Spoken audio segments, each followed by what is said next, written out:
Dari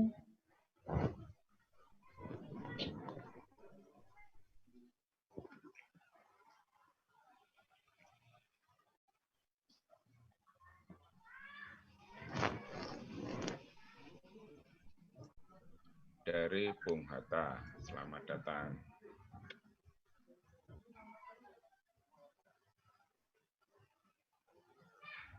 Masih ada yang ditunggu atau bisa dimulai? Ya, ya. Terima kasih. Baik, Bapak Ibu sekalian, Assalamualaikum warahmatullahi wabarakatuh. Assalamualaikum warahmatullahi wabarakatuh. Ya, perkenalkan saya Indah Pujianti dari program studi arsitektur Universitas Aisyah Yogyakarta atau biasa di Unisa Yogyakarta gitu. Di sini saya yang akan nanti menemani Bapak Ibu sekalian sebagai host atau moderator acara kuliah umum ini dengan tema tantangan pandemi COVID-19 di dalam arsitektur Islam dengan pembicara kita Bapak Dr. Insinyur Revianto Budi Santoso MH IAI. Begitu. Tapi sebelum kita mulai, alangkah baiknya kita bisa membaca doa terlebih dahulu. Untuk itu berdoa kami persilahkan.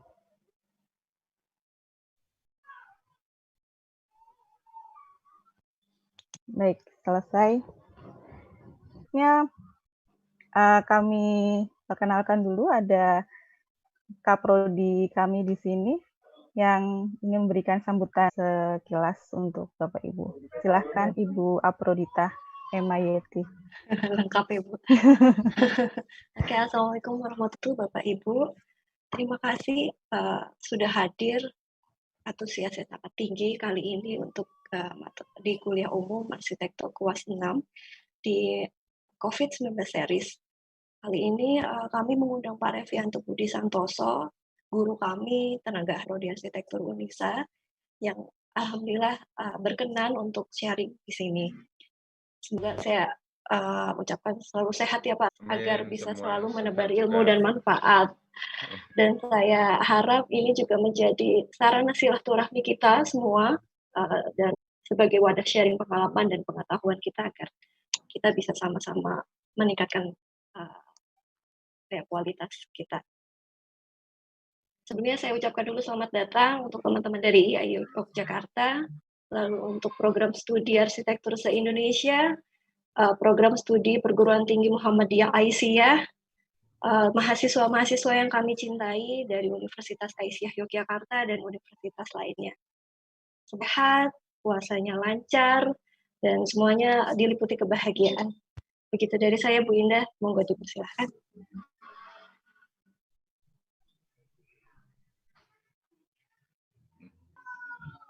Baik, ya terima kasih. Benar sekali, kalau antusias keikutsertaan peserta kali ini luar biasa dari 423 yang registrasi. Memang kami baru bisa untuk kuota 100 orang, yaitu Bapak Ibu sekalian. Dan ini luar biasa karena dari seluruh penjuru tanah air ya, ada dari Aceh, tadi ada Papua, ada dari Makassar, ada dari Yogyakarta, Kendari, bahkan dari Kitakyus juga ada yang registrasi. Terima kasih, alhamdulillah atas antusiasmenya. Oke, untuk memulai acara utama kita umum ini, saya akan membacakan sedikit secara ringkas untuk CV dari narasumber kita, Bapak Dr. Revianto Budi Santosa MH IAI. Bapak Revianto Budi Santosa menyelesaikan studi S1-nya di Universitas Jakarta, lalu S2-nya di McGill University Montreal, dan S3 di ITS Surabaya. Pengalaman menulis buku beliau dengan judul Satu Omah Membaca Makna Rumah Jawa, ada Kota Gede yang Life Between Walls, dan Kudus Yerusalem di Tanah Jawa. Beliau juga sebagai Ketua Center of Islamic and Nusantara Traditional Arsitektur jurusan Arsitektur UII, dan juga merancang bangunan-bangunan layanan publik termasuk kampus dan rumah sakit di berbagai kota. Baik, tak perlu berpanjang lebar lagi, kita mulai saja acara utama pada siang hari ini. Dan untuk pertanyaan silakan bisa via chat Zoom Ya, Bapak Ibu sekalian. Untuk waktu dan tempat saya persilahkan Bapak Revianto Budi Santosa. Silakan Bapak. Assalamualaikum warahmatullahi wabarakatuh. Terima kasih Mbak Indah dan teman-teman yang lain. Suara saya terdengar cukup jelas? Atau Jelas sekali Bapak. Oke, syukurlah, alhamdulillah. Soalnya saya sendiri nggak bisa dengarkan gitu. Senang bisa berjumpa dengan teman-teman di sini. Jadi rasanya apakah situasi ini membatasi kita ataukah justru meluaskan kita? Kalau dulu mau ketemu dengan teman dari Flores sampai Jayapura sampai Aceh, tiketnya berapa ya, gitu kan. Nah, sekarang kita bisa berjumpa lebih sering. Tadi pagi dengan Mas Haris Kuncoro yang dari Amerika kemarin, dengan Pak JW dari Singapura, rasanya sekarang komunikasi dengan beliau-beliau menjadi lebih bisa terfasilitasi. Ya walaupun secara virtual itu, sehingga kita berusaha untuk mendapat hikmah dari setiap situasi ini. Gitu. Senang sekali bisa berjumpa dengan teman-teman semua. Saya akan sambil ngobrol, saya tak mana kalau enggak nanti saya keasikan berbincang sebelum sampai ke tema yang kita bahas itu.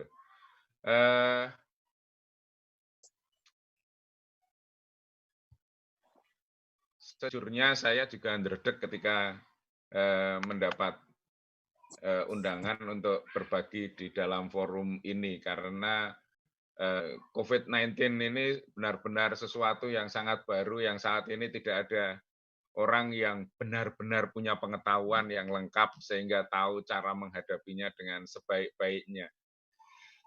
Tapi saya memberanikan diri karena judul undangannya itu tantangan gitu. Dan kalau di poster itu tantangan itu tulisannya paling gede. Mungkin kalau itu tulisannya jawaban itu saya nggak jadi, nggak tahu jawabannya. Tapi kalau tantangan itu kan kita berusaha untuk memahami apa yang ada di depan kita sehingga dalam tahap awal ini kita punya gambaran sosoknya.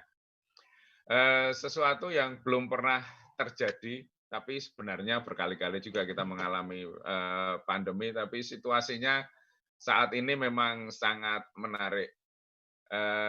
Ini peta yang saya ambil beberapa hari yang lalu, jadi COVID-19 Mei 2020, yang sekarang saya yakin sudah berubah lagi. Tapi mungkin perubahannya juga tidak terlalu drastis.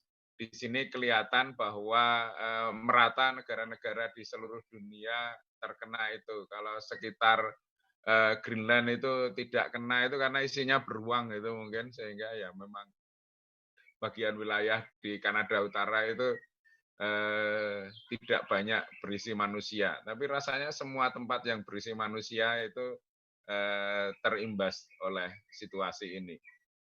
Walaupun masih banyak orang yang bertanya juga, lah itu yang warnanya muda itu karena penderitanya sedikit atau karena tesnya sedikit. Kita tidak bisa melakukan memahami itu dengan sebaik-baiknya itu.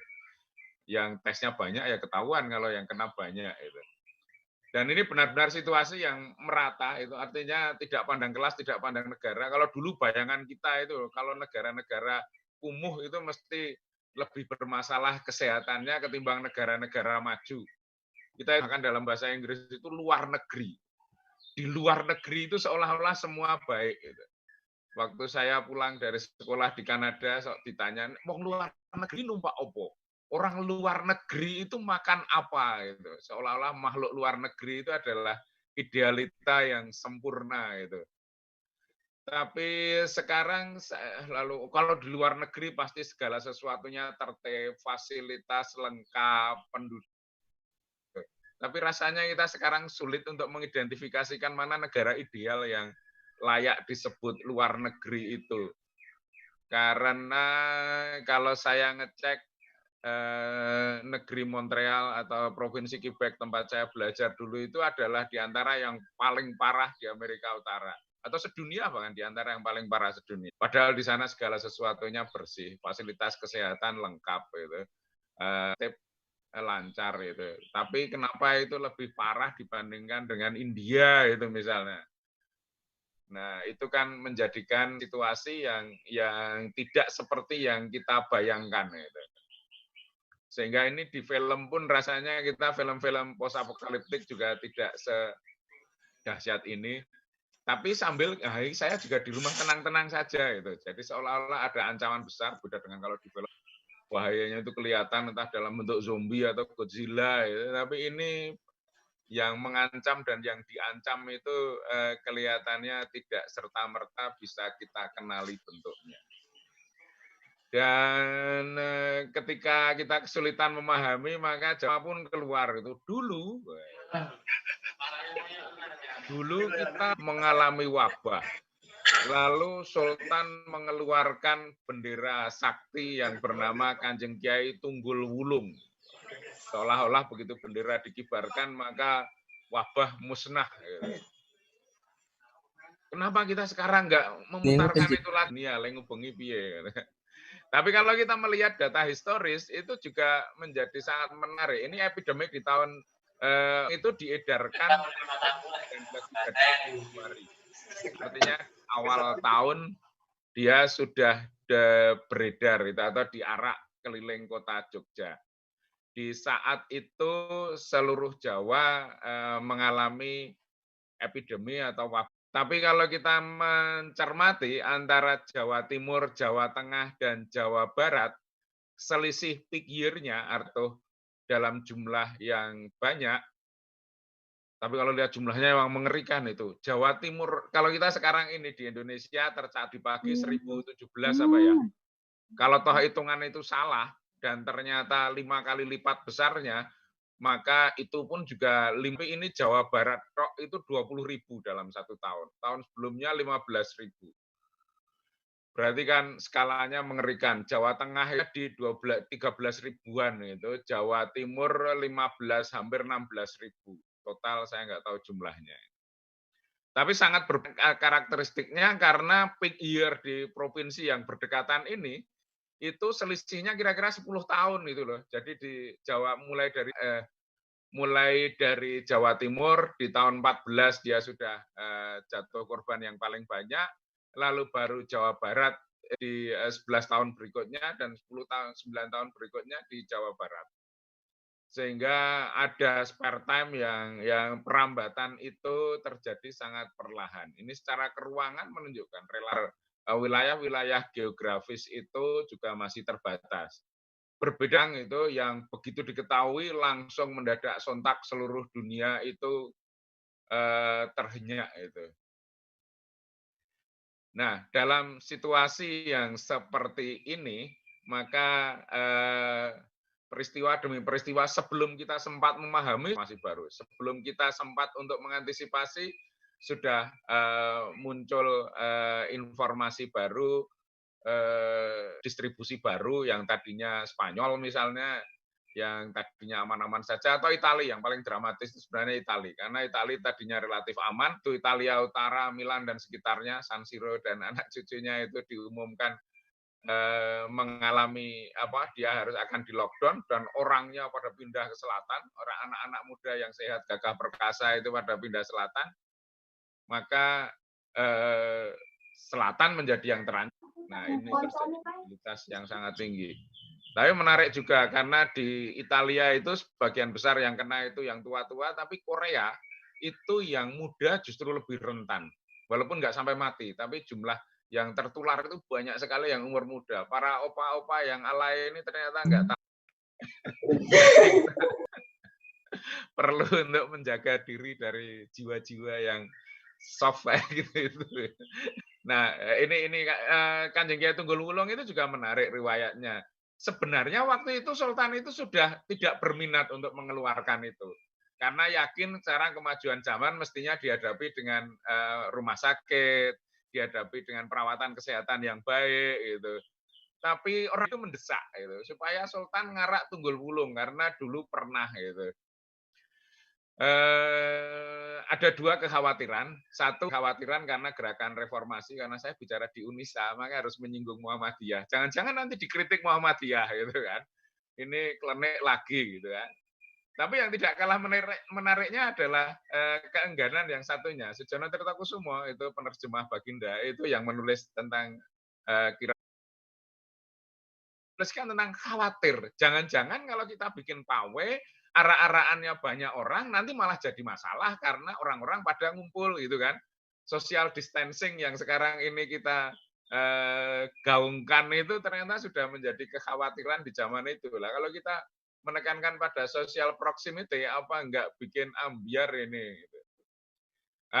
Tapi kenyataannya memang jumlah yang menurun, tapi memang kalau kita cermati itu dia ada di tahun 32 yang saat itu ya tinggal Jawa Tengah, DIY masuk Jawa Tengah itu korbannya sebelumnya ya memang tinggal 1/10-nya atau seperenamnya dari di saat peak year itu. Jadi memang sudah tren menurun gitu. Mungkin saat itu Kota Gede baru mendapat serangan karena ini profil seluruh Jawa Tengah itu. Jadi ketika Kota Gede terserang maka tapi Sultan pun tetap nggak berani mengirapkan sampai Kota Gede, masalah nanti sampai sana itu. Sehingga mumpung Beteng saja, dianggap Beteng sudah mewakili semesta Yogyakarta. Begitu. Jadi intinya di sini ada pola perambatan yang berbeda dan ada respon kultural yang berbeda yang lalu muncul itu. Beberapa hari terakhir saya diwawancarai oleh seorang ilmuwan dia orang Inggris yang sedang riset di di NUS di Singapura itu, Scott Sanderson, yang berkali-kali tanya tentang riwayat jangan lodeh gitu kan. Kenapa orang Jogja pakai jangan menjadi perhatian khusus, bagaimana secara kultural peristiwa natural ini direspon gitu. Dunia berubah itu banyak bapak-bapak yang mendadak dangdut jadi imam sholat raweh di rumah, waduh gitu ya. Kalau kata anakku, aku memang imam yang paling cool gitu. Singapura itu pesan-pesan yang berkali-kali tanya tentang riwayat. Kenapa kok cool? Aku ngimaminya cuma pakai kul huwallah, kul a'udzu birabbinas dan kul a'udzu birabbil falak. Coolnya itu. Ada wilayah spiritual yang lalu berkembang, tapi ada secara spasial. Kalau kita bicara dua-duanya ini dalam konteks spasial, kita arsitek yang gemarnya bicara tentang ruang, maka di satu sisi ada spiritualisasi ruang hunian, gitu kan. Tapi lalu ada eksklusivitas ruang hunian juga, gitu.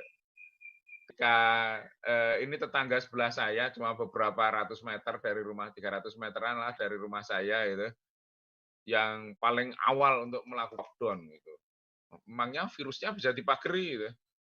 Tapi tulisannya menjadi menarik karena kami melawan. Di bawahnya angsuran ditunda. Loh yang kau lawan itu virus atau debt collector gitu. Nah, di situ kan relasi-relasi sosial tadi menjadi berubah ketika situasi seperti ini. Gitu. Pertanyaan Harari sangat menarik. We should ask ourselves not only how to overcome the immediate threat, but also what happened once the storm passes. Kita harus bertanya pada diri kita sendiri, tidak hanya bagaimana menanggulangi threat atau ancaman yang sekarang ini ada, tapi bagaimana dunia macam apa yang kita akan huni ketika kalau kata Eros Jarot, badai pasti berlalu. Tapi ini badainya besar sekali sehingga should we go back to the normal or new normal or ada sesuatu yang berbeda lagi yang akan kita hadapi nanti. Ini kalau arsitek yang iseng lalu membayangkan, oh nanti gaya arsitektur itu beda ya. Kita sekarang menganggap balkon itu ruang sisa, tapi karena balkon itu perfect untuk self isolation, maka nanti orang itu akan menggemari gaya balkon itu. Kita bisa berjemur di balkon, kita bisa mengurung diri di balkon, kita bisa punya Avenger di balkon, atau punya kolam renang di balkon, atau lama-lama balkonnya lebih gede dari ruang kita gitu. Nah, ini respon karikatural dari bagaimana menanggapi situasi yang sekarang sedang berkembang ini. Kita diserukan don't panic gitu. diajari, tapi sambil yang bilang don't panic itu juga memakai masker yang sangat menunjukkan kepanikan dia. Gitu. Saya menyebutnya situasi ini situasi paradoksal. Gitu. Yang paling menantang adalah situasinya itu bertentangan satu sama lain. We live in a moment when the greatest act of love is to stay distant from the object of your affection, when government renowned for ruthless cuts in public spending can suddenly conjure up trillions, when toilet paper become a commodity as precious as diamonds. Itu. Zizek itu filsuf radikal yang sekarang ini paling banyak dibicarakan karena dia cepat sekali meresponnya itu. Bukan hanya membuat tulisan pendek seperti yang dilakukan Harari di Financial Times, Harari itu historian gitu. Tapi Zizek langsung membuat buku pandemik gitu. Nanti kita akan singgung lagi tentang panik pandemiknya Zizek. Bagaimana tadi dia memahami situasi ini? Karena bahwa kita mencintai dengan berjarak, pemerintah yang terkenal lalu tiba-tiba mengguyurkan triliunan dolar, dan bagaimana menjadi lebih berharga dari permata. Tampaknya saya perlu untuk switch karena tadi yang saya kirim ke sana bukan yang itu. Maaf, switch ke file satunya. Saya stop sebentar.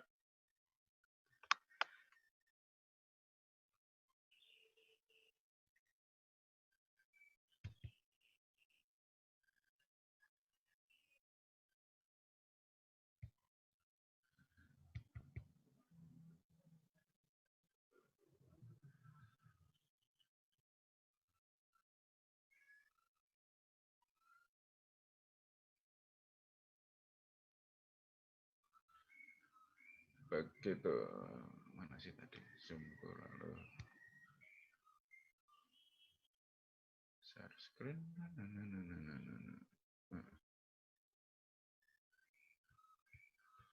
Sebentar.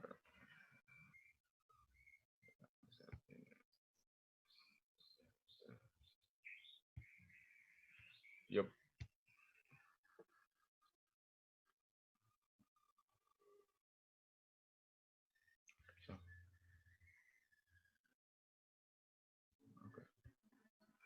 Sebentar, ini kok jadi tidak mau membuka. Sebentar, saya memulai ya. Ternyata bukan yang terakhir.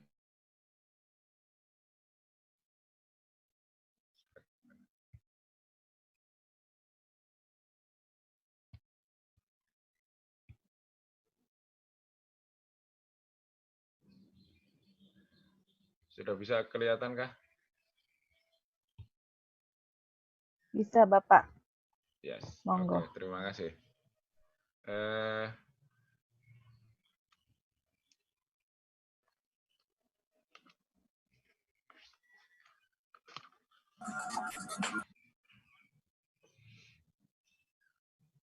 Yup, saya full screen kan sebentar. Oke.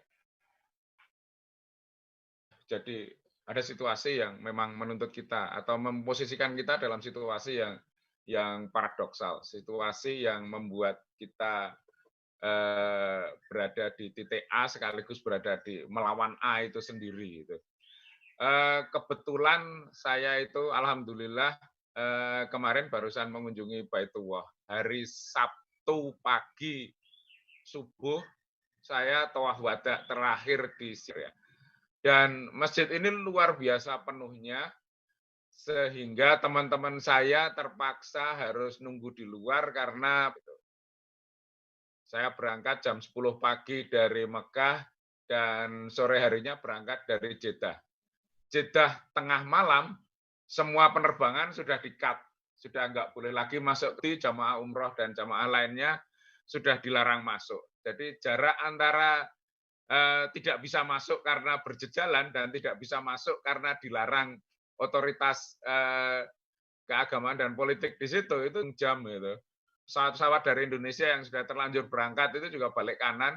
Waktu itu saya percaya nggak percaya sedang transit di Abu Dhabi, tiba-tiba mendapat kabar itu. Dan begitu sampai di Jogja, saya diblokir nggak boleh masuk kampus, kamu dari luar itu berbahaya itu. Itu dianggap positif itu sekarang menjadi dianggap berbahaya. Gitu. Sehingga saya lockdown-nya atau self isolation-nya 2 minggu sebelum teman-teman yang lain gitu. Waktu itu saya di rumah, terpaksa mengajar dari rumah, mahasiswaku di kampus. Begitu kampus, mahasiswanya ganti nggak boleh ke kampus itu. Aku di rumah, mahasiswanya di kampus, aku di kampus, mahasiswanya di rumah, menjadi sequence yang sangat aneh itu. Gitu. Nah, sehingga kita harus mengantisipasi bukan hanya menanggulangi situasi ini, tapi bagaimana mengantisipasi, menyiapkan diri untuk berhadapan dengan di masa mendatang nanti. Implikasinya sangat, saya tidak akan membacanya satu-satu, juga sangat kompleks itu. Saya hanya ingin menunjukkan bahwa arsitektur tidak berada dalam posisi sendirian. Sehingga kalau tadi, apalagi ini arsitektur Islam itu, rasanya ini virusnya ini nggak kenal agama apa, semua agama diserang, yang tidak beragama juga diserang gitu. Sehingga dia berada dalam kompleksitas hubungan yang menjadikan satu solusi tidak mungkin dilakukan tanpa kita memiliki tindakan yang komprehensif. Itulah sebabnya kenapa saya menyebutnya sebagai paradoks-paradoks COVID-19. Gitu. Jadi tantangan yang bersifat paradoksal.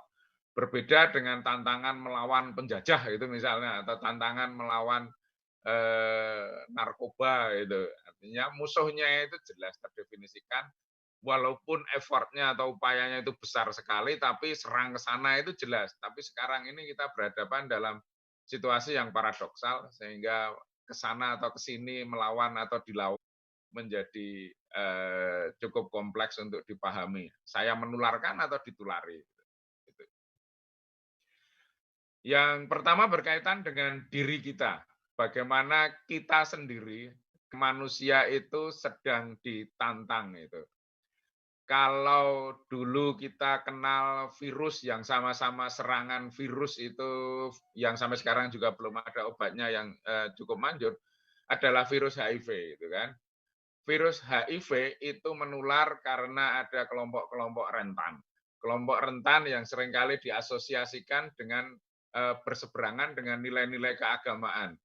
Maka rasanya virus itu menjadi kiriman dari langit untuk menunjukkan dosa-dosa manusia itu.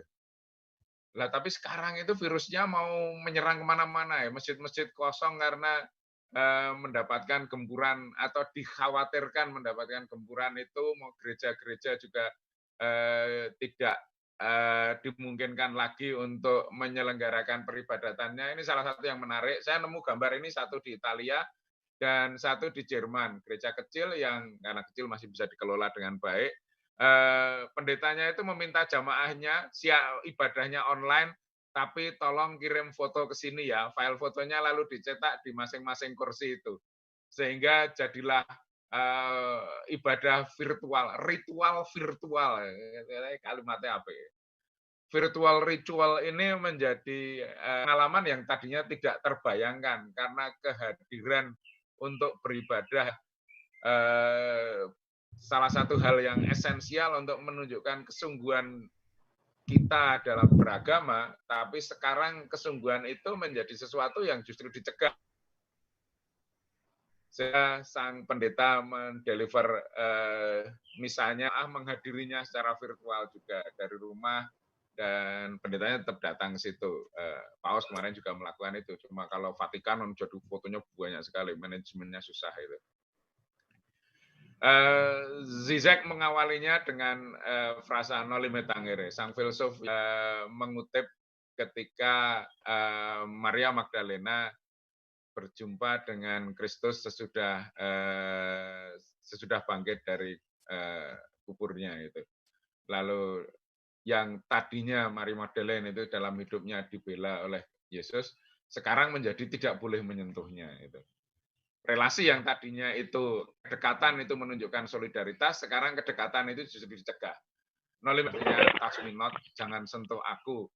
Jadi antara kedekatan fisik dan kedekatan spiritual itu menjadi tidak saling mengkonfirmasi. Kalau kau suka maka jangan dekati aku. Itu. Film yang menarik yang belakangan saya tonton lagi adalah Five Feet Apart gitu kan. Itu sangat mirip karena para penyandang cystic fibrosis itu situasinya seperti sekarang ini, cuma mereka harus berhadapan dengan situasi itu seumur hidup gitu. Sehingga 5 feet apart-nya berjarak 5 kaki lah dari aku agar engkau bisa mencintaiku, karena cowok dan ceweknya itu sama-sama penyandang cystic fibrosis. Jadi kedekatan fisik itu menjadi tidak terkonfirmasi dengan kedekatan spiritual. Tapi apakah kejauhan fisik itu berarti adalah dekat spiritual sekarang ini? Ini tantangan yang luar biasa itu. Kalau dikasih mencegah itu mungkin bisa dilakukan dengan tegas. Ya dilarang aja, dikunci masjidnya itu. Tapi secara spiritual saya sendiri juga bertanya, gimana ya menjaga jarak tapi juga sambil menjaga rindu. Jangan-jangan ketika kita sudah tidak berjumpa dengan masjid lagi, lalu kita rindu pun enggak, matan nang omah harus turu gitu kan. Enggak, terawihnya juga di rumah, segala sesuatunya di rumah. Apakah ini berarti kita menemukan spiritualitas baru ketika kita berjarak itu? Bagaimana tuh caranya untuk menjaga kedekatan dengan jamaah walaupun jamaahnya sekarang virtual. Istana luruskan. Sekarang berkali-kali istana luruskan karena bahkan bahasa kita itu pun kesulitan untuk menanggapi situasi yang seperti ini.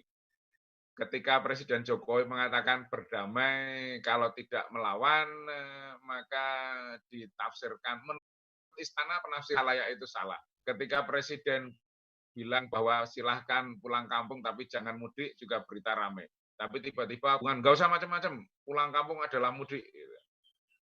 Nah, di situ saya tidak akan mengkritik siapapun, tapi bahwa kapasitas bahasa kita untuk merespon situasi ini ternyata juga terbatas.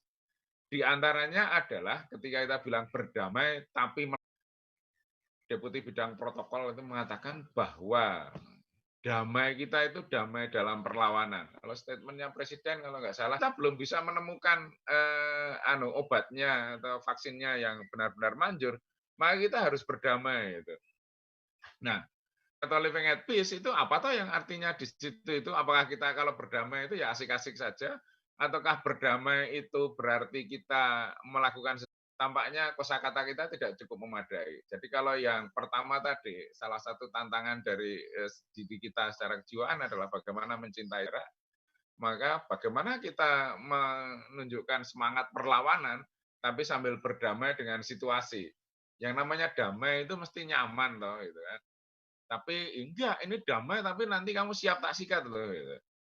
Artinya ada sikap individual yang lalu menjadi nah, sikap tadi Zizek mendudukkannya di dalam satu spektrum. Kalau dalam bahasa populer maka pertama denial itu menyangkal. Ah, enggak kok. Ini kan flu biasa. Besar-besarkan aja itu. Makan nasi kucing juga gitu kan. Nah, itu kan pada tataran kita denying something itu. Kita mengingkari bahwa itu kadal kok, bukan Godzilla gitu. Kita berusaha untuk memberi kaminya berdasarkan kerangka pemahaman kita yang sudah ada. Kita sudah kenal flu, itu flu agak besar dikit lah, gitu kan. Lalu ketika kita mulai menyadari bahwa itu ancaman, maka kita akan mencari biang keroknya itu. Gara-gara siapa sih kita mengalami situasi kemarahan yang akan pertama kali muncul dasar Cina, gitu kan. Jadi kita menghujat sumber-sumbernya atau yang dikaitkan dengan sumbernya. Yang bisa kita lakukan untuk memberikan serangan-serangan itu. Negara kemana sih ini kok nggak melindungi kita? Gitu. Kita berusaha mengasosiasikan, itu besar, tapi kita punya negara besar juga yang mestinya bisa melindungi kita. Itu besar karena dia disebar-sebarkan oleh Cina. Teori konspirasi itu mesti belakangan mengemuka dengan sangat itu. The state of anger. Lalu berikutnya sesudah kita mulai mengenali angernya itu, maka kita melakukan bargaining gitu. Ya asal kita lockdown lah, berada di rumah, rajin cuci tangan, jaga kebersihan, nggak ketemu orang, melakukan ini. Kita mulai menegosiasikan. Kalau yang pertama dan kedua itu kan berada dalam opini kita. Bargaining itu kita oke lah, saya ngalah dah, aku nggak mudik dah. Oke lah, aku akan pakai masker terus lah. Oke lah, aku akan rajin mencuci tangan, ya jangan serang aku, kurang lebih seperti itu gitu. Karena aku anak baik gitu. Bergening menjadi resep panjang sekali, lockdown dan semua sistem itu kan sebenarnya kita berada dalam state of bergening gitu. Bagaimana kita mengerahkan apa yang kita miliki, memposisikan diri, melakukan pembatasan tadi gitu. Ini upaya yang luar biasa kalau seluruh dunia berapa juta triliun yang dikerahkan di seluruh dunia untuk menghadapi situasi ini. Saya kira belum pernah spending atau pengeluaran negara sebesar ini dalam skala global untuk menghadapi satu situasi bersama.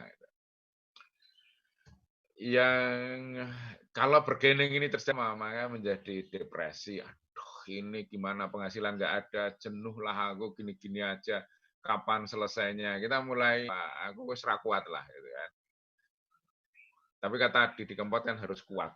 Kuat ora kuat kowe iki kudu kuat. Yen ora kuat ya tetep kudu kuat gitu. Jadi in the state of depression itu kita menyadari bahwa keterbatasan itu sudah sampai limitnya lah ini.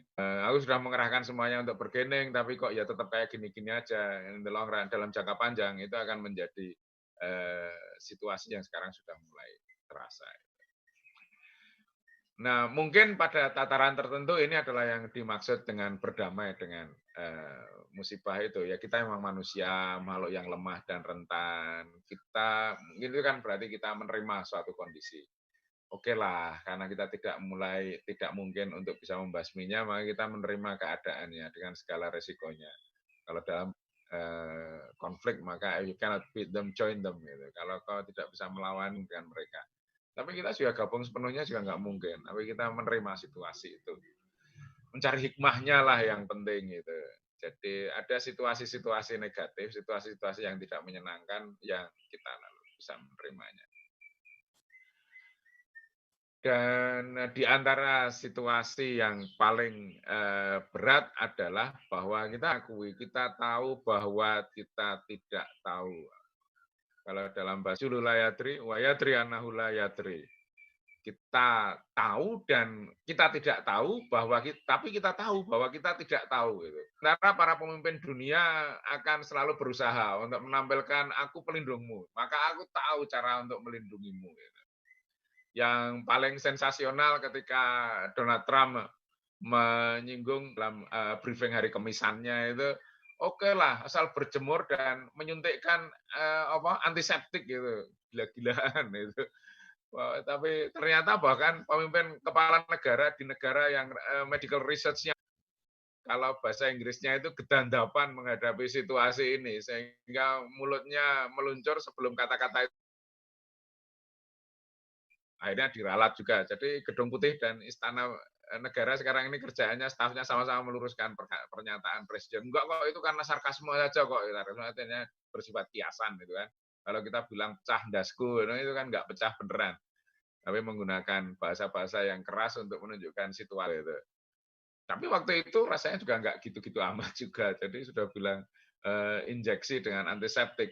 Tapi antiseptik ini pun juga kalau kita cermati saat Bu Risma misalnya sudah terlanjur beli antiseptik banyak-banyak, antiseptik chamber itu, orang ternyata itu membahayakan gitu kan.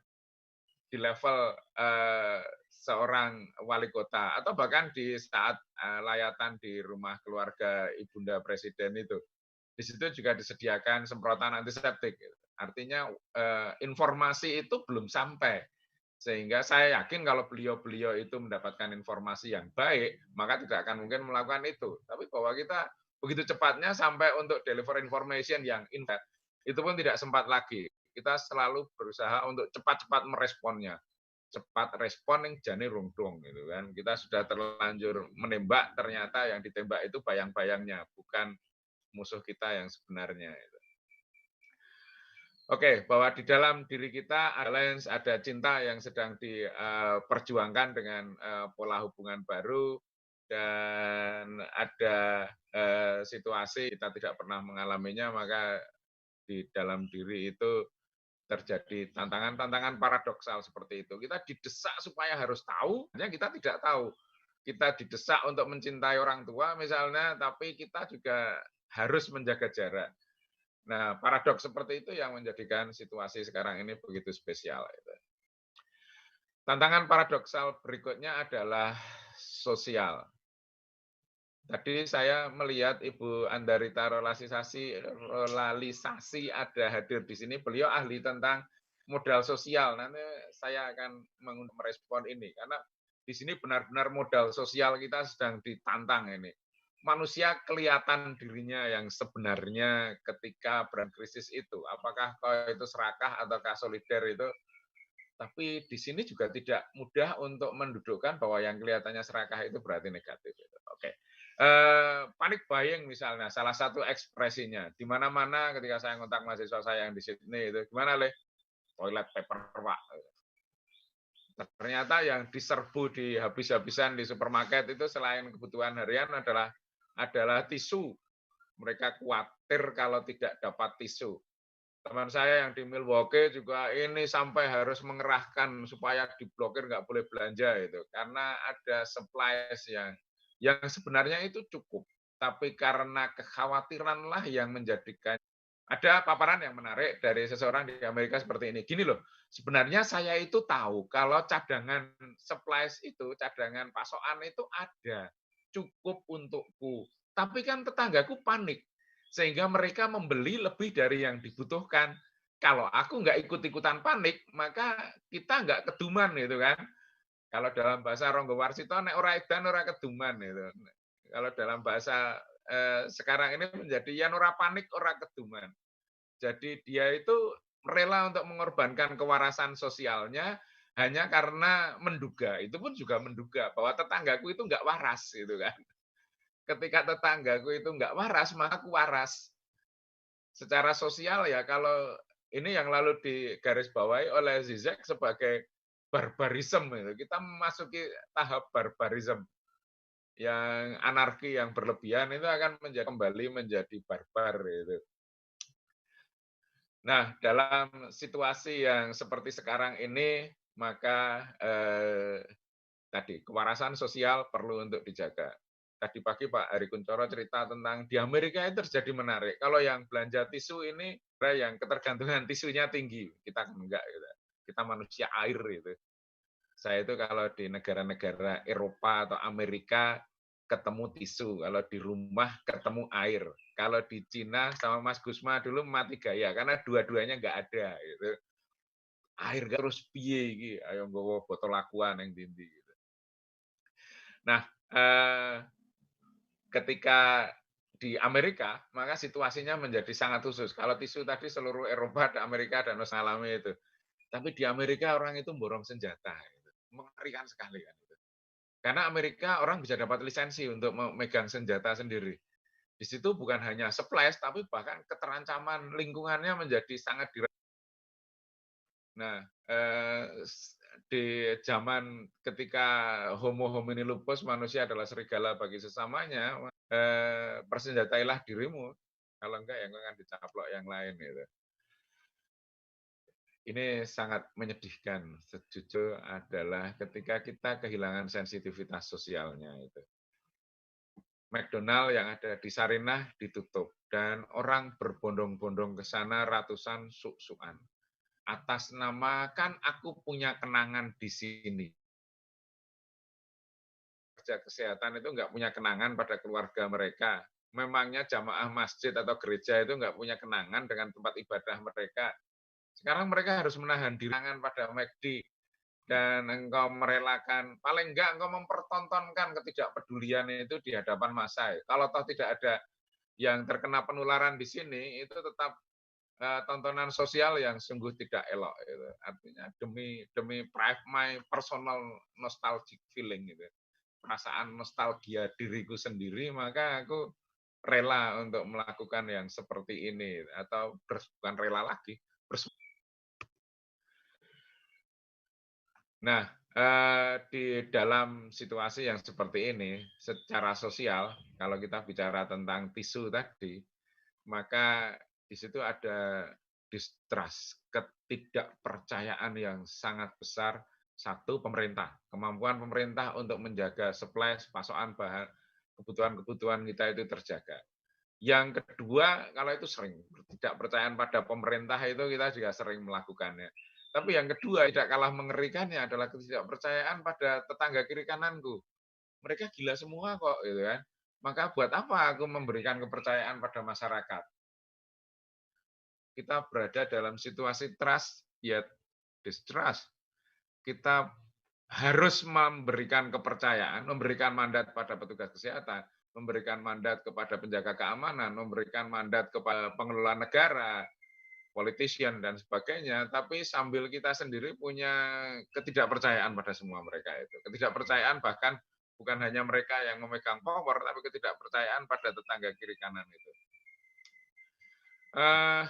Sesuatu fenomena yang sangat menarik, ruangan itu menjadi penting untuk dicermati adalah yang terjadi di Vietnam.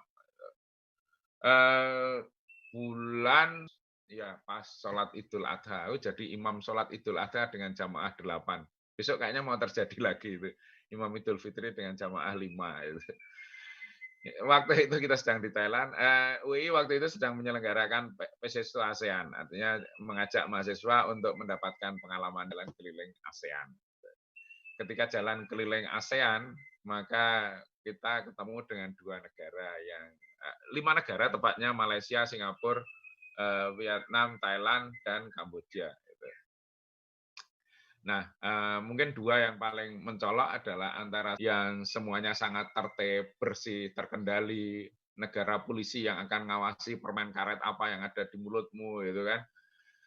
Semuanya tersupervisi, semuanya terkontrol, semuanya terfasilitasi. Lalu kita ke Vietnam yang rasanya orang lemprak di mana-mana. Di Vietnam orang ini pasar apa jalan itu kadang aku juga bingung batasnya itu. Orang memanfaatkan tiap jengkal dapatkan benefit bagi mereka, walaupun ini negara komunis ya. Tapi rasanya kalau jalan sehari-hari ini komunis yang cukup. Tapi apa yang terjadi? Di saat situasi pandemik seperti ini, Vietnam berhasil mengendalikan sehingga kalau rilis resminya korbannya 0 gitu kan. Tapi paling enggak kalau toh ada sebenarnya maka dia jelas di antara yang paling sedikit di muka bumi ini. Sementara lebih banyak ketimbang Indonesia. Apalagi kalau kita dengan penduduk yang kecil juga. Vietnam itu 60 juta ya penduduknya.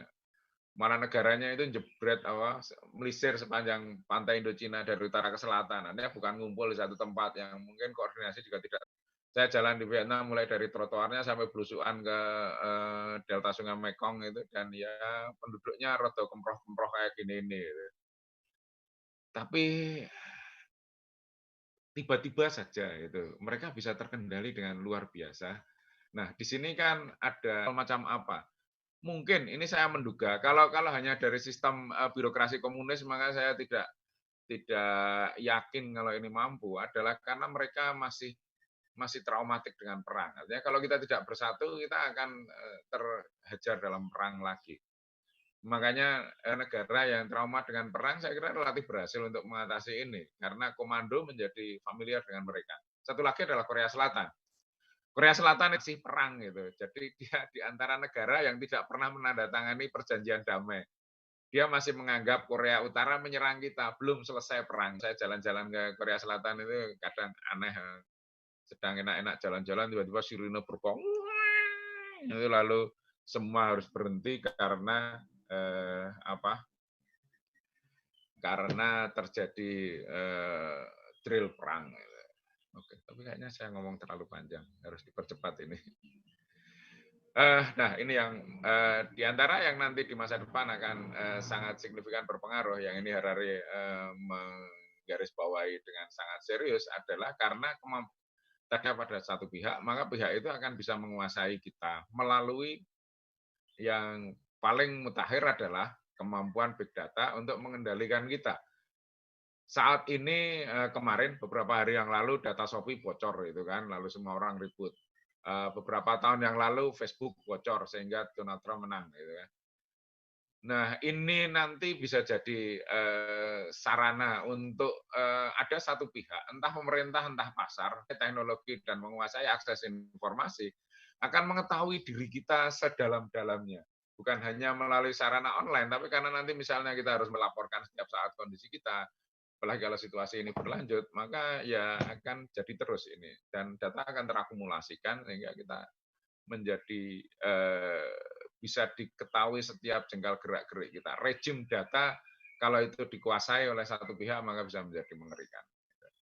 Yang ya ini kalau di dalam film maka konsekuensi dari trust and distrust itu maka kita di saat ini kita harus membangun solidaritas. Tapi kalau distrust kepada yang akan memimpin kita maka ya masing-masing akan sistemnya sendiri. Lockdown itu kan di antara konflik horizontal yang terjadi ketika satu pihak tidak percaya bahwa pihak lain akan melindungi mereka, maka mereka membuat sistem perlindungan. Sistem perlindungan ketika itu disepakati oleh unit-unit yang ada di situ nggak apa-apa, tapi ketika itu bertentangan maka bisa menjadi anarki. Sang arsitek akan selalu konsen dengan yang spasial. Ini desainnya Lord Norman Foster yang paling fenomenal itu. Medical School yang ada di Amerika baru diresmikan tahun kemarin. Tiba-tiba sekolah kedokteran ini harus berubah jadi rumah sakit COVID itu. Menarik sekali karena masih berurusan dengan kedokteran dan saya yakin Foster pun juga tidak membayangkannya yang keren ini akan tiba-tiba harus berubah jadi rumah sakit. Di dalam situasi ini, para planner, perencana ruang, dan penyedia ruang harus anticipating the uncertain. Bagaimana kalau kita mengantisipasi sesuatu yang kita sendiri tidak tahu nanti skenario-nya bagaimana. Adaptasi ada batasnya, maka apakah kita akan menggenjot sampai di ujung-ujung adaptasinya dalam rangka mengantisipasi itu, dan setiap antisipasi itu juga ada cost-nya. Bagaimana kita menyelenggarakan ruang yang mampu untuk beradaptasi, tapi juga masih dapat dikelola dengan baik. Yang kedua adalah redistributing the space. Indonesia itu terkenal bawahannya land banking oleh pemerintah itu sedikit sekali, sehingga ini butuh effort yang besar-besaran untuk karena cost-nya juga menjadi sangat besar. Realokasikan ruang ini juga agak abal-abal yang terjadi di Solo Tigo ini bukan keseluruhan pasar yang lalu bisa diatur ulang, tapi hanya yang di luaran saja yang diatur dengan berjarak seperti ini. Pasar yang di tengah tetap seperti biasa. Gitu. Jadi, tapi ini menarik sekali teman bahwa dan memberikan gambaran bahwa ruang akan dilonggarkan. Tapi ketika kita berada dalam pelonggaran ruang, maka mungkin buminya nggak cukup, ada tantangan baru itu. Jangan-jangan kita emang nggak butuh gedung-gedung perkantoran yang tinggi itu. Atau kalau saya, jangan-jangan kita nggak butuh kampus. Kalau semua kuliah sebenarnya bisa online. Atau kalau toh separuh kuliah online, jangan-jangan kampus kita cuma butuh separuh. Yang separuhnya untuk memberikan penjarangan-penjarangan seperti ini. Yang sih bisa jadi studi from home gitu. Nah, ini kan perlu ada realokasi ke ruangan yang besar sekali. Gitu. Yang konsekuensinya maka batas-batas antara di kota kita berjarak, di rumah kita untel-untelan gitu kan. Jadi ada redistributing work dan activities dan orang juga yang lalu menjadi sangat berbeda. Oke, itu nah lalu ini tantangan yang saya juga mohon maaf kalau terbatas sekali. Islam lalu gimana sih gitu? Islam terkenal di masa abad pertengahan memiliki concern yang cukup besar tentang kesehatan. Kalau kita jalan ke masjidnya Sultan Bayazid yang di Edirne, maka itu adalah rumah sakit umum pertama di dunia. Ketika orang sakit jiwa itu di Eropa dibakar, maka di Kesultanan Turki Utsmani dirawat. Artinya paradigma dan penyebab penyakit. Walaupun mungkin perawatannya kalau menurut kita sekarang ini ya ora kudu menunggu perawatan dengan musik, dengan air dan sebagainya, tapi bahwa sikap positif pada mereka itu baik. Kita perlu untuk memahami nilai-nilai yang paling fundamental lagi karena sekarang ini kita kan sibuk dengan pemahaman teknis beragama sehingga seringkali ada nilai luhur yang luput gitu karena sibuk dengan implementasi teknisnya. Bukan berarti teknis tidak penting, tapi kalau teknis dilepaskan dari nilainya maka seringkali dia menjadi tindakan berulang yang spiritnya perlu untuk dihidupkan lagi. Di antara nilai yang penting adalah bagaimana Allah akan memperlihatkan, kami akan perlihatkan tanda kebesaran kami di jagat raya dan di dalam diri mereka. Artinya yang dalam skala global, kosmik itu juga akan berkaitan erat apa yang ada di dalam diri kita. Gitu. Diri ini bisa diri pribadi, bisa diri tubuh kita. Nah, sekarang ini tubuh kita itu sedang di-challenge, sedang ditantang untuk bagaimana kamu memahami tubuhmu dalam kaitan dengan jagat raya yang ada di sekitarmu dan tetap berada untuk memahami kebesarannya. Itu. Ini situasi yang tidak mudah karena seperti saya katakan tadi, beda dengan HIV. Itu. HIV dengan mudah kita judulin. Itu. Maka ini kita mau memposisikan seperti apa toh itu. Ini maaf ini tulisan bawahnya kok jadi lupa saya untuk mengeditnya. Bahwa ini bisa dipahami sebagai ujian gitu kan. Dia bisa kalau ujian itu kita akan naik kelas itu. Tulisan yang dibaca itu ketikan yang lama tadi. Kalau kita pahami sebagai ujian, maka itu berarti kita akan naik kalau kesempatan untuk kita mendapatkan martabat yang lebih tinggi. Kalau itu teguran, maka kita dijewer gitu. Kita mendapatkan kita melakukan suatu kesalahan, maka kita diperingatkan supaya jangan melenceng. Tapi kalau hukuman itu dari sekedar meluruskan, tapi ini loh dampak dari perbuatanmu, maka kita mendapatkan hukuman di neraka kalau di dalam gambar-gambar klasik seperti itu, ketika kita akan mendapatkan gambaran tentang konsekuensi dari apa yang kita lakukan. Beberapa ayat yang mengerikan sampai saya nggak berani untuk mengutipnya di sini adalah kalau murka Allah itu sudah, atau kalau perbuatan kita sudah sampai puncaknya, maka ya kami akan menggantimu dengan umat yang baru. Gitu.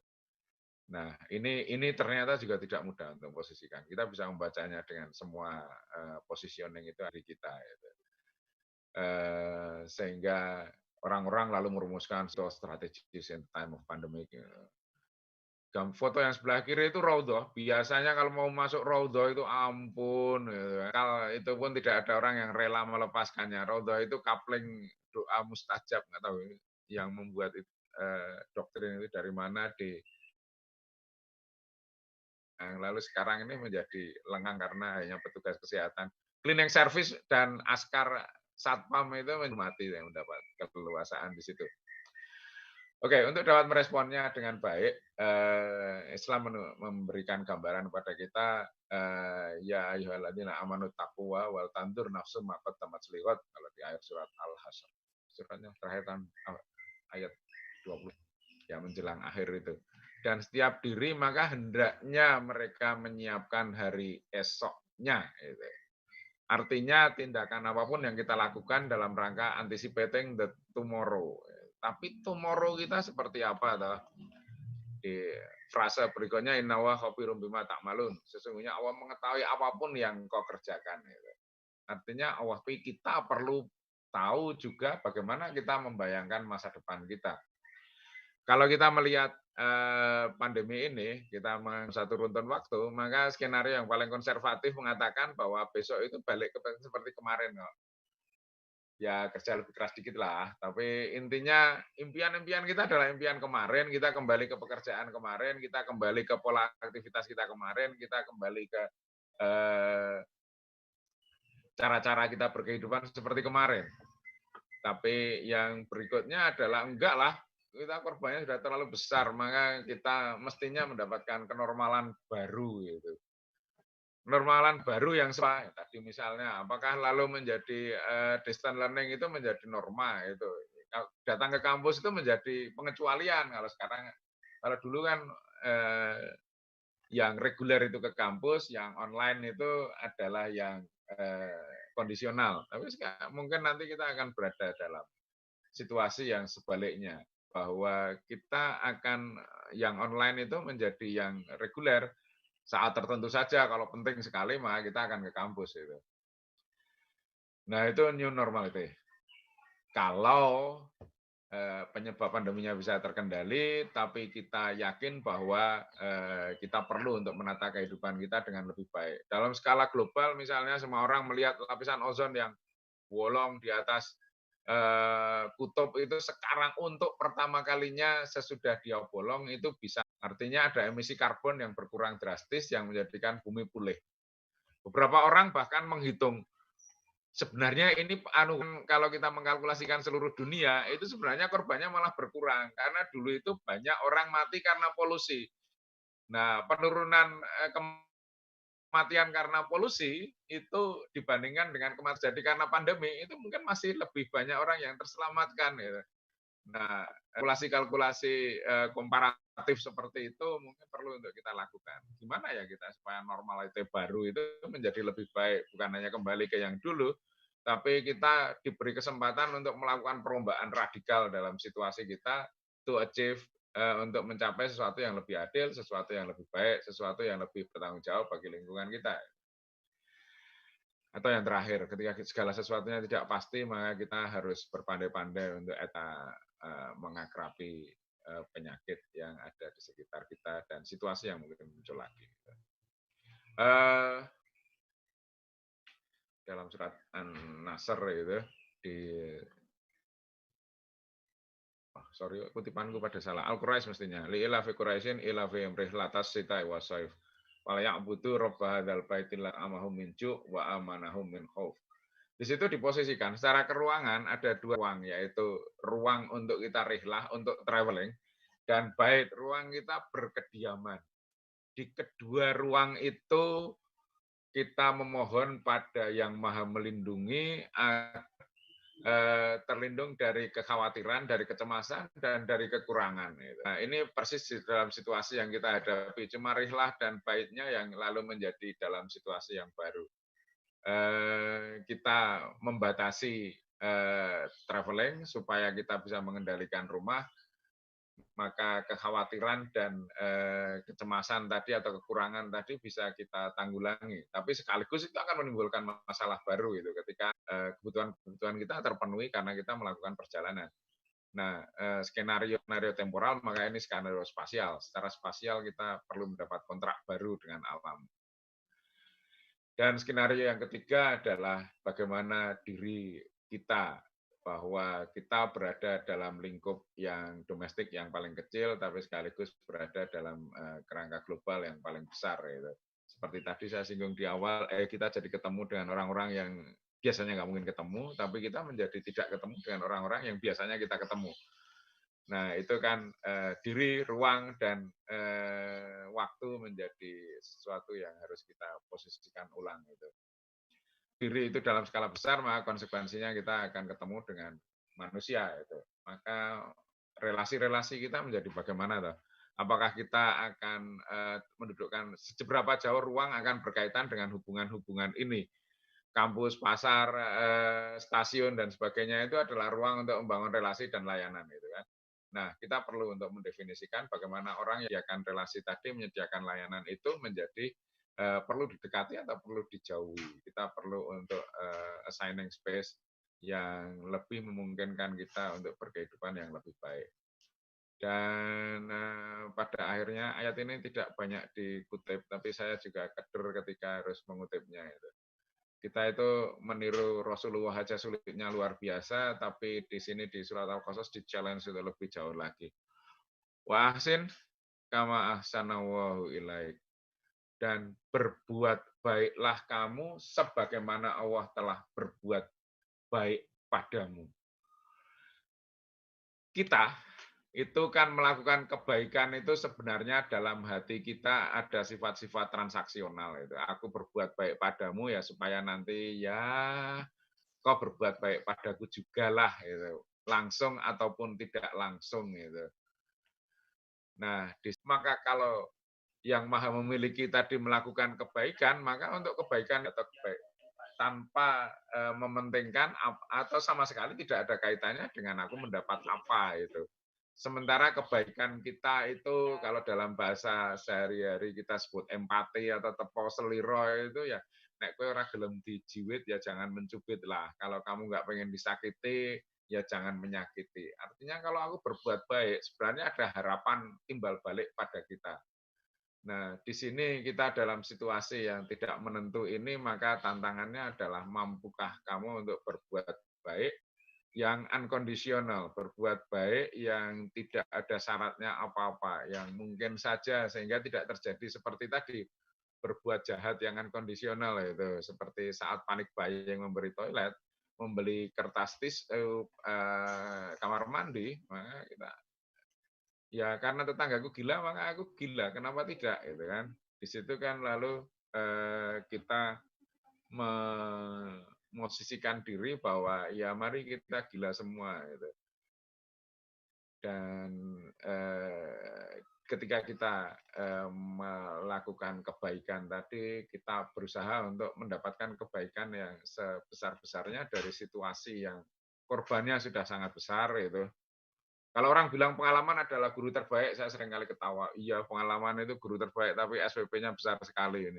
Ini kita sudah berbiasa besarnya seluruh dunia, maka mestinya hikmah terbaik yang bisa kita dapatkan. Mungkin itu dulu yang bisa saya sampaikan. Mohon maaf kalau dengan segala keterbatasan dan kekurangan saya kembalikan kepada Bu Endah kembali selaku yang punya gawe. Monggo Ibu. Ya, terima Assalamualaikum kasih. warahmatullahi wabarakatuh. Waalaikumsalam warahmatullahi wabarakatuh. Terima kasih banyak Bapak Revi dan atas banyak sekali ilmu yang sudah diberikan. Ini ada pertanyaan yang sudah masuk. Kita langsung masuk ke sesi tanya jawab saja nih Pak. Oke, monggo. Iya. Jadi ini dari ada Bapak Wafirul Akli, Pak Akli. Jadi menanyakan bahwa Ramadan kali ini kita kan sering iktikaf di masjid, tapi saat ini keterbatasan kita tidak bisa iktikaf di masjid, dan bagaimana dari perspektif arsitektur Islam untuk setting ruang yang bisa mediatif, sukses beriktikaf seperti layaknya di masjid. Mungkin ini juga ada untuk rumah kecil dengan jumlah anggota keluarga yang gemuk, yang banyak mungkin ya Pak maksudnya. Oke. Terima kasih, sangat mendasar dan menantang itu. Ya, ini memang situasi yang kita sendiri belum pernah mengalaminya. Artinya bukan dalam situasi reguler gitu, kayak kalau sholat di perjalanan maka boleh dijamak, itu kan situasi yang kita sering mengalaminya. Kalau sakit boleh tayamum gitu. Nah, secara umum adalah bahwa ketika kita diperintahkan untuk mendatangi tempat-tempat tertentu demi kebaikan kita, maka entah itu masjid, musola, atau bahkan yang sekarang ini menjadi lebih banyak mudorotnya ketimbang manfaatnya kalau kita ke sana, maka kalau secara boleh kok Jumatan di rumah itu. Tapi tadi saya menyinggungnya, yang tantangan bagi siapa saja. Kalau yang Komisi Fatwa akan menjelaskan boleh kok sholat di rumah itu. Tapi kita semua, tiap diri kita umat itu adalah mampukah kita menghadirkan masjid di dalam rumah kita? Mampukah kita di dalam diri kita? Mampukah kita menjadikan madrasah di dalam lingkungan kita? Itu yang nilai-nilai yang mestinya sebagai konsekuensi dari kalau kita tidak bisa mengunjungi masjid, maka masjidlah yang kita hadirkan di sini. Tapi saya yakin ini bukan sesuatu yang gampang, sehingga oke lah kalau karpetnya teman saya semalam sudah menyiapkan karpet raudhah, ini masih tak gelar. Karpet hijau keabu-abuan yang katanya itu motif khas raudhah. Aku siap iktikaf. Menurut beliau itu menyediakan karpet raudhah dan charger HP gitu. Wah, iktikaf itu nge-charge spiritual, tapi ini nge-charge HP gitu. Oke, artinya sangat bergantung pada kita, siapa orangnya, rumah kita seperti apa, dan siapa yang ada di situ. Ketika kita tinggalkan gitu kan, anak-anak kos, mahasiswa itu mungkin akan mengalami situasi yang sangat berbeda dengan kita-kita ini yang berkeluarga gitu. Ketika maka segala variabel itu ada pada dirinya. Kalau saya mengunci pintu, maka saya membersihkan ruangan, pasang kaligrafi yang agak keren di dindingnya, jadilah masjid instan itulah gitu. Tapi ketika kita bersama-sama keluarga, maka mampukah kita mengiktikafkan sekeluarga, atau mampukah kita bersama-sama sekeluarga beriktikaf bersama? Itu menjadikan yang tadinya biasanya tidak, mungkin kalau malam hari atau dini hari biasanya berangkat jam 2 itu, anak-anak nggak ikut itu, tapi sekarang anak-anak ada di rumah gitu kan, sehingga ya bisa aja saya berpikir Nah, mampukah kita untuk menghadirkan itu? Jadi antara kalau tadi saya membaginya menjadi tantangan itu, ada tantangan spasial, ada tantangan spiritual, dan ada tantangan sosial, maka transformasi untuk rumah itu juga perlu untuk kita lakukan di ketiganya itu. Secara spasial kita campur-campur dengan yang lain nggak apa-apa, tapi in this moment ruang ini itu maka akan menjadi masjid kita bersama. Ya saya juga di sela-sela perabot-perabot rumah itu. Lalu secara sosial gitu kita mengajak mungkin juga masih itu yang ayel-ayelan terus tiap hari saya juga gitu sama anak-anak, tapi seru gitu. Paling enggak mereka sekarang jadi jamaah 5 kali sehari dengan saya, itu kan sesuatu yang tadinya saya nggak pernah mengalaminya gitu. Tapi sekarang karena sama-sama di rumah kok. Ini Ramadan rebahan, ini bahan ini punya kesempatan untuk yang tadinya tidak kenikmatan yang tadinya tidak bisa dirasakan sekarang menjadi ada kesempatan secara sosial kita menggalang itu dan secara spiritual kita bagaimana tahu kita merindukan itikafnya itu dan berusaha untuk menghadirkan spirit of jiwa kita menghadirkan bukankah Allah itu akrobu ilaiha min hablil warid katanya aku lebih dekat padamu daripada urat lehermu. Iya sudah dekat gitu aja kita sering melupakan kok gitu kan. Makanya kita merasakan kembali kehadirannya bersama-sama lingkungan sosial menduduki ruang spasial. Kalau membersihkan saya kira sesuatu yang standar gitu kan. Menjaga dalam saat-saat tertentu agak tenang sedikit, tapi itu tadi sosial menjadi strategi penting karena secara sosial kita bisa spiritual sekaligus menjangkau yang spasial. Mungkin itu jawaban abstrak saya itu. Iya, terima kasih Bapak. Jadi sosial ya, ini ya Pak, yang lebih penting. Ya, terutama ketika kita tinggal bersama dengan orang lain itu kan, karena ini harus dalam rekayasa spasi bersama-sama. Kalau menurutku ini masjid, tapi menurut anakku ini game center kan jadi atas sebaliknya saya yang nge-game itu tidak mungkin. Harus bapaknya sosmed. Nah itu bagaimana supaya ini menjadi upaya bersama. Baik, terima kasih Pak Revi. Ini juga ada pertanyaan dari live YouTube kami, Pak. Oh, iya. Mungkin dari live YouTube dulu. Di sini ada dari Pak Rofa Arofa. Beliau menanyakan, apakah ada di dalam ajaran Islam ayat Al-Quran yang mengindikasikan untuk solusi spasial atau arsitektural terhadap wabah? Iya. Sejauh pengetahuan saya yang terbatas ini, maka statement paling dekat adalah itu pun bukan dari Quran ketika Rasulullah bersabda bahwa kita ada prinsip yang penting adalah la daror wala diror. Diror dorora itu kan keburukan gitu kan yang kita seringkali turunannya lebih familiar dengan kita madorot itu keburukan yang dibangkitkan atau yang dimunculkan itu kebalikannya adalah manfaat jadi sesuatu yang madorot itu adalah yang paling penting dihindari para ahli fikih mengatakan bahwa menghindari yang madorot itu lebih penting ketimbang menjalankan yang baik. Jadi menghindari keburukan itu lebih diutamakan ketimbang menjalankan kebaikan. Error itu harus perlu untuk diantisipasi dengan serius gitu. Nah, masalahnya di sini adalah wabah. Banyak yang menyebutkan, oh dulu Khalifah Umar pernah untuk mencegah atau Rasulullah pernah melarang untuk jangan ke Taif, wabah di sana itu. Ketika ini wabah maka ada wilayah yang terkena ada yang tidak itu. Tapi kalau ini pandemi maka semua kena gitu. Membatasi pergerakan itu bukan berarti mengisolasi satu wilayah, tapi kita sama-sama isolasi.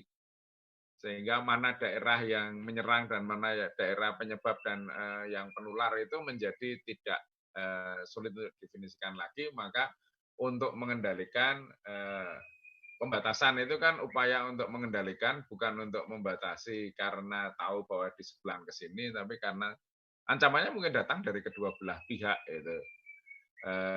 Sehingga dalam situasi ini saya kira prinsip untuk, walaupun itu prinsip yang sangat umum, tapi prinsip ini sangat menginspirasi dalam penataan ruang gitu. Sehingga kalau dalam bukunya Hakim tentang Arabic Islamic Cities, tentang bagaimana para qadhi atau para hakim-hakim dulu merumuskan aturan-aturan atau jurisprudensi tentang keruangan, maka yang paling sering dirujuk adalah prinsip la darar wa la dirar ini. Sehingga mana mengelola akses, mengelola view, mengelola privacy, dan sebagainya di dalam suatu lingkungan permukiman, maka prinsip jangan memberikan madorot dan jangan membalas kemadorotan yang ditujukan padamu itu menjadi fundamental di antara putusan-putusan qadhi atau hakim-hakim agama yang merumuskan aturan-aturan tentang lingkungan binaan itu. Nah, dari pola itu kita bisa melakukan kias atau melakukan analogi dalam situasi yang sekarang ini, tentu saja dengan pertimbangan-pertimbangan medis yang solid, itu, maka mana yang paling rendah nilai mudaratnya, itulah yang akan diambil. Mungkin itu. Iya, untuk saat ini berarti lebih baik menghindari mudorotnya, keburukannya gitu deh Pak. Deh. Kita langsung lanjut lagi ya Pak ya. Ternyata banyak sekali Pak yang bertanya. Ini ada lagi dari Bapak Ardiansyah Rahmat Hidayatullah, Pak Rahe. Ya. Pak Rahe menanyakan tentang fasilitas ibadah, tentang ibadah di masjid. Akan ada perubahan secara fisik maupun non-fisik, tidakkah untuk saat ini? Karena dilihat apa adanya jarak antar saf mungkin yang berubah, atau ada yang lainnya Pak yang terkait dengan fasilitas ibadah saat ini, adanya pandemik COVID-19, dan akankah berubah nantinya ketika setelah pandemik ini selesai? Terima kasih. Kalau jawaban fikih, mungkin saya bukan ahli fikih yang qualified untuk memberikan jawaban gitu. Tapi ini sangat bergantung pada cara kita untuk menanggulangi dan cara kita untuk memahami apa yang terjadi. Tadi saya sedikit mengutip tentang wabah pes yang terjadi pada awal abad ke-20. Yang terjadi dalam waktu yang lama, lebih dari 20 tahun gitu kan. Tapi waktu itu sekaligus juga sedang dari Perang Dunia Pertama gitu. Sehingga sebenarnya orang itu lupa bahwa dulu mengalami musibah yang sangat berat itu. Artinya bukan mendapatkan normalitas baru, ke normalitas lama. Karena herd immunity sudah terbentuk gitu kan, maka orang tidak sakit lagi dan tidak mati lagi dan tidak mengambil peristiwa yang terjadi begitu parah itu gitu.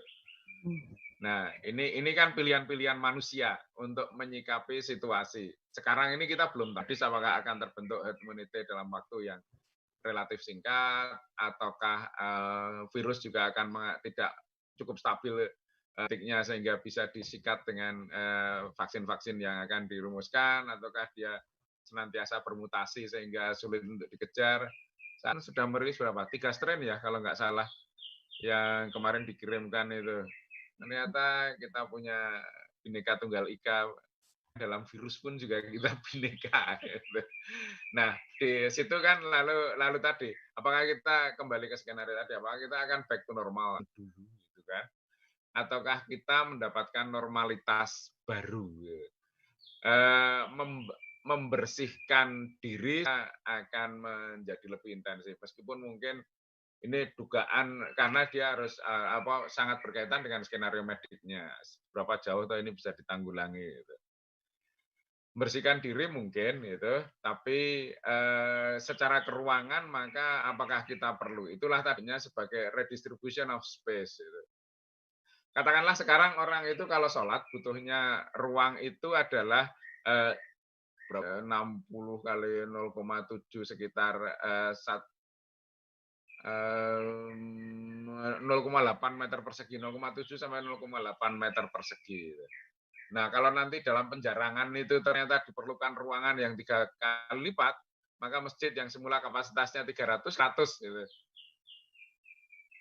Nah, apakah lalu Jumatannya di-shift? Nah, itu kan strategi fikih berikutnya. Karena kita nggak mungkin waktu singkat, tanahnya aja nggak ada, gitu, kalau toh donaturnya ada. Gitu. Maka ya sudahlah, jamaahnya yang normalitas baru ini memungkinkan kita beberapa tempat sudah dilakukan juga itu untuk Jumatan 2 shift agar dengan keterbatasan itu jarak masih bisa dijaga. Tapi saya kira itu solusi yang tidak bisa berdiri sendiri karena solusi itu perlu untuk dengan keutuhan sosial spiritual kita. Wah, kita sebagai umat yang satu kalau toh harus terpisah oleh ruang. Saya pernah lihat di satu kota di Indonesia Timur itu yang saking semangatnya bikin masjid itu sampai 2 masjid itu jejer seberangan jalan. Saya tanya, itu kalau Jumatan apa ya semua penuh? Enggak, Pak, di sini Jumatannya gantian. Kalau Jumat ganjil di masjid A, kalau Jumat di masjid sebelah. Nah, itu kan contoh manusia itu kadang bahkan melakukan oversupply juga. Sehingga terjadi dalam tanda kutip rekayasa adjustment fikih untuk saya juga nggak tahu itu boleh apa enggak ya kok Jumatan nggak rutin. Orangnya Jumatan terus, iya tapi kan orangnya dikit gitu kan. Nah itu yang penting adalah bagaimana supaya kita tetap untuk merindukan Jumat tadi, pelaksanaannya bisa diturunkan dalam strategi yang saya kira nanti akan muncul kesepakatan-kesepakatan baru bagaimana menghadapi dan berizin kalau salah kan pahalanya tetap satu gitu kan, asal bersungguh-sungguh dengan landasan kebaikan. Gitu. Gitu. Turnuwun. Ini selanjutnya ada dari Pak Sutrisno. Beliau menanyakan apa dasarnya sehingga memikirkan konsep kontrol dalam arsitektur. Tadi pada slide yang mengambil dasar surat Al-Qur'an.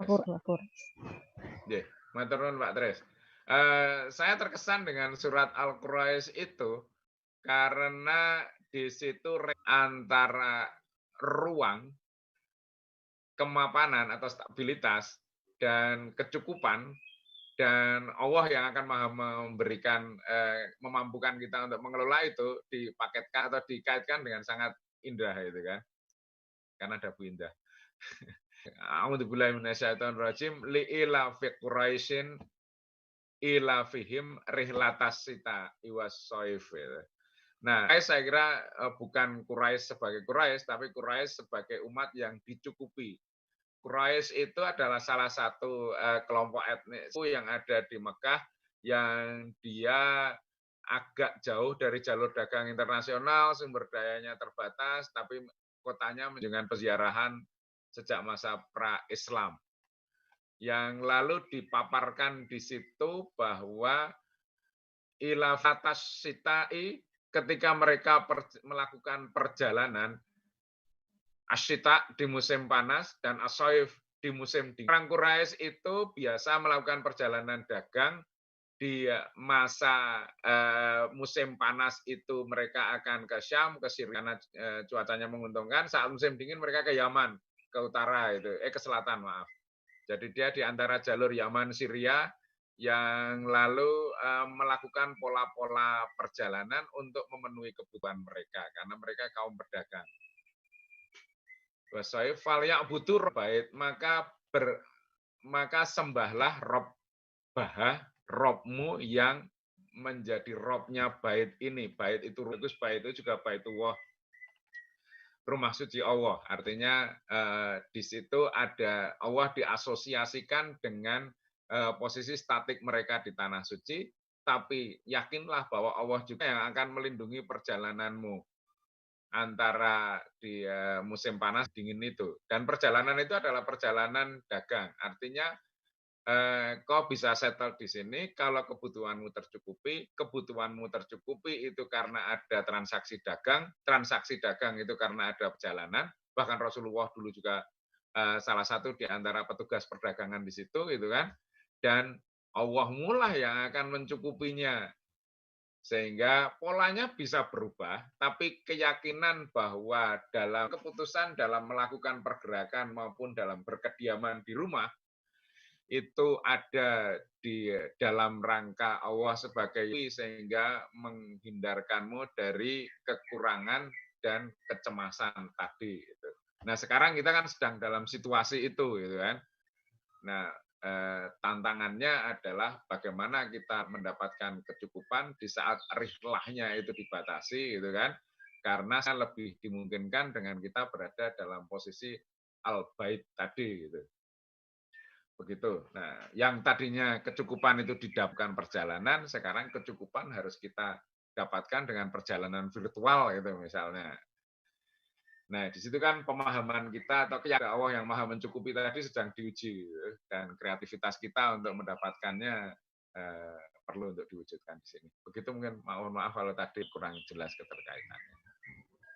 Iya, ini saya balik lagi ke yang di YouTube. Ya Pak, ada dari Servolta. Ini entah nama asli atau bukan. Beliau menanyakan kalau dalam sejarah Islam, apakah tantangan serupa seperti halnya COVID-19 ini pernah dihadapi di dunia pada fase masa lalu? Apa yang dihasilkan dari peristiwa tersebut untuk arsitektur Islam sendiri? Ya, dunia itu yang jelas tadi kalau saya mengibaratkan Kadal dan Godzilla itu mirip, tapi ternyata skalanya yang akan membedakannya. Wabah jelas bukan dihadapi satu kali ini saja, dan jawabannya bisa bermacam-macam gitu. Di antaranya yang kemarin jadi sering dirujuk adalah ketika Rasulullah memerintahkan untuk mengisolasi. Tapi tentu saja itu bergantung dengan karakteristik wabahnya dan skalanya itu. Yang kalau solusi ke ruangannya di masa Utsmani saya kira pernah Sultan Bayezid apa ya, yang pernah memerintahkan untuk membuat pulau-pulau karantina itu. Nah, karena ada perintah untuk menundanya harus bersandar dulu di pulau itu selama 40 hari untuk membuktikan bahwa tidak ada lagi penyakit, maka itu diadopsi oleh Venesia. Jadi menjalin hubungan dagang yang sangat erat dengan Venesia, yang kadang seru-seruan juga, boikot-boikotan itu juga sering gitu. Maka lalu muncul istilah karantin itu kan dari kata 40. Jadi karena tadinya itu prosedur untuk mengkarantina itu atau untuk menahan kapal yang akan bersandar itu selama 40 hari, ada beberapa pulau kecil di sekitar Istanbul yang dipergunakan untuk itu. Nah, prosedur itu tentu saja sepadan dengan skala wabahnya itu. 40 hari kalau semua harus numpuk di satu tempat kan jadi, kalau sekarang itu dengan mobilitas yang sangat tinggi kan menjadi nonsens itu. Artinya menjadi jauh sekali dari kemampuan untuk menghandle kunjungan-kunjungan itu. Dulu kapalnya terbatas, pulaunya banyak, gitu kan. Nah, di situ mungkin itu di antara upaya-upaya yang pernah di dalam arsitektur Islam untuk menanggulangi wabah. Saya tidak menyebutnya wabah sejenis COVID karena ini walaupun sama-sama wabahnya, tapi karakteristiknya cukup berbeda. Gitu. Tapi prinsipnya bahwa tadi makanya surat Al-Quraisy itu karena kita sedang ditantang untuk mengelola rihlah itu supaya bagaimana memenuhi kebutuhan kita dengan tetap memanage rihlahnya. Begitu. Iya. Ya, baik. Kita mungkin untuk 2 pertanyaan lagi ya Pak sebelum. Ini ada dari Ervan, Pak Ervan, menanyakan apakah sekarang sudah mengarah ke new normal atau sekedar pause untuk kemudian kembali seperti sedia kala. Untuk ruang-ruang publik sepertinya belum bisa tergantikan oleh pertemuan online. Ini kaitannya dengan ruang-ruang yang sekarang seolah-olah mubazir dan juga terkait dengan bagaimana seharusnya arsitek bersikap, mengantisipasi new normal dengan pendekatan baru. Yes. Ya, kalau toh saya bisa menjawab, makanya saya yakin itu hanya cuilan kecil saja, karena skenario untuk new normalnya sendiri kita juga masih perlu untuk merumuskannya dengan baik. Yang akan saya garis bawahi lah, sebenarnya kita ada atau nggak ada pandemi ini, dunia sedang berubah, gitu kan. Bahwa relasi-relasi online kita mengubah cara-cara kita untuk melakukan aktivitas. Walaupun dalam skala yang masih terbatas. Kalau tadi saya menyebutkan misalnya yang sehari-hari saya alami, ya kuliah itu tatap muka. Kadang saja kalau aku berhalangan maka menjadi on juga paling nggak mesti 1 semester sekali. Karena saya mengalaminya cukup menarik, yaitu saya pertama kali mengalami online itu karena kepepet, karena saya sedang umroh, maka saya terpaksa online. Nah, ketika saya pulang, maka yang kepepet tadi menjadi normal gitu. Artinya saya dipaksa untuk menormalkan. Saya tidak akan menganggap bahwa setelah pandeminya reda maka akan tetap seperti ini, tapi paling tidak saya pernah mengalami bahwa ada loh hal-hal yang bisa atau porsinya juga cukup banyak yang bisa diselenggarakan online. Tadinya saya enggan untuk mencobanya karena ketemu biasa aja lebih gampang kok, dan saya juga lebih mantap untuk bisa berjumpa dengan mahasiswa saya itu kan, tapi sekarang terpaksa. Nah, itu the power of kepepet membuat kita pernah mencoba itu. Saya tadi sempat di rapat jurusan bilang, jangan-jangan nanti kita ketagihan ya, gitu ya, males ketika harus ngajar biasa lagi. Ya, mungkin itu akan terlalu jauh, tapi saya yakin volume online pun bukan untuk menggantikan, gitu kan, tapi untuk kemarin juga bisa kok. Dan ternyata yang dulunya kita juga banyak khawatir ini itu, ternyata hasil yang online itu. Sehingga nanti yang normal itu online, yang pelengkapnya yang tatap muka, yang tadinya itu posisi sebaliknya. Dua-duanya tetap perlu, tidak akan yang satu akan sepenuhnya menggantikan yang lain itu.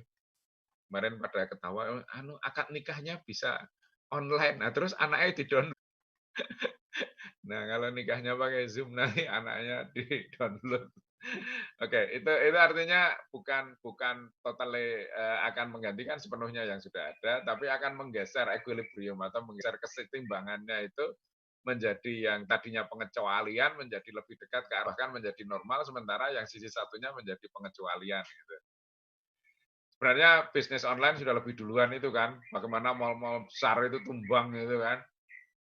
Tanpa ada pandemi pun mereka roboh kok gitu. Yang tadinya itu Mahadikdaya kalau di satu pusat kota itu yang paling ramai itu adalah pusat-pusat perbelanjaan. Tiba-tiba ada banyak yang kehilangan peran itu.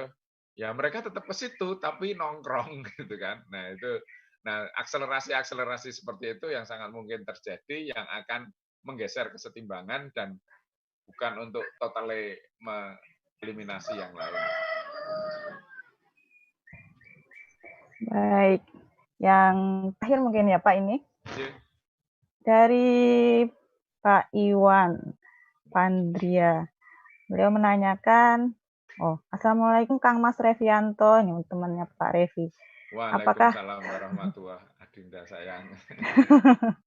Apakah akhirnya perlu dibuat standar luasan meter persegi per orang di dalam bangunan, sehingga kapasitas maksimal jumlah pengguna dalam bangunan dibatasi dan tentu memiliki